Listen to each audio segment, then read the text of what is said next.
Well, thank you, Mr. Chairman, and thank you to all of the people that are witnesses today. I appreciate the time. My first question is for Mr. Jankowski with Francis Energy. I believe you said that you built 355 electric vehicle charging stations in Oklahoma, and that the rural charging stations take 50 to 70 minutes to charge the vehicles. Is that accurate? So, Congresswoman Lesko, thank you for the opportunity to kind of clarify. So there's basically 3 gradations of superchargers. There's the 60, 90 to 90 minute charger, and those have applications that we discussed. There's also the 20 to 40 minute charger. And that, to us, is kind of the bread and butter for retail settings, because it typically matches kind of the behavioral patterns of people going into grocery stores or going to shop or eating in cafes. And then you have the 7 to 12 minute chargers. So in the state of Oklahoma, we have 4 of these systems that are currently at convenience facilities, convenience stores on highways through Oklahoma. Those are all in rural areas.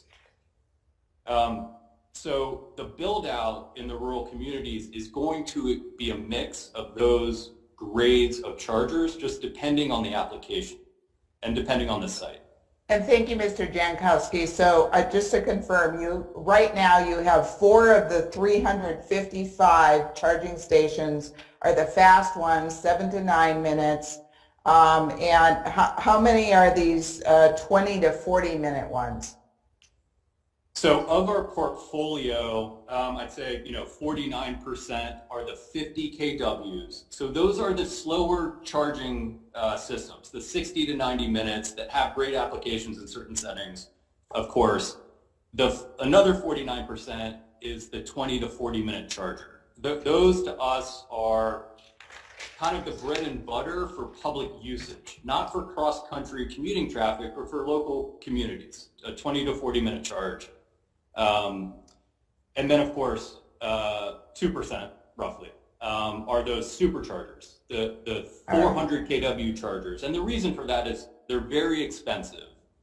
And a consumer on the highway at a Francis Energy station getting a 7 to 12 or 9 minute charge is going to pay anywhere between $18 to $22 for the full range, 300 plus mile range to fill up their battery. That's kind of the market in our part of the world. Obviously, it's going to be very different because it's very dependent on electricity rates, which is very local.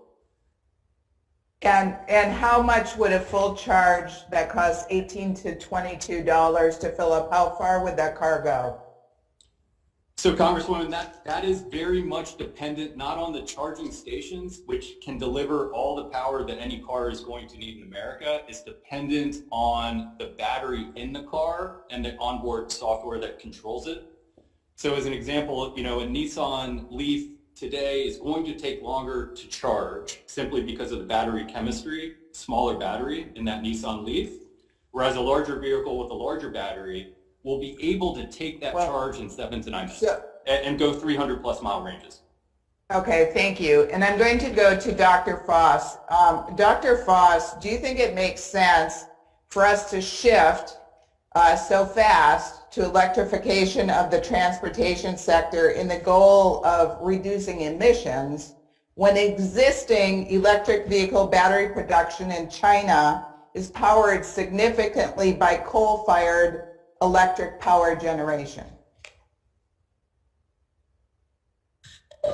Congresswoman Lesko, I think that for many, many years, the bulk of battery making in many places is going to be powered by coal use. That's the structure in most of the countries outside of ours, even in ours in some places where battery manufacturing is either located now or contemplating at being located. It will use whatever's available on the grid, and good baseload power. I mentioned nuclear earlier, coal, other sources, natural gas, will be what feeds battery manufacturing.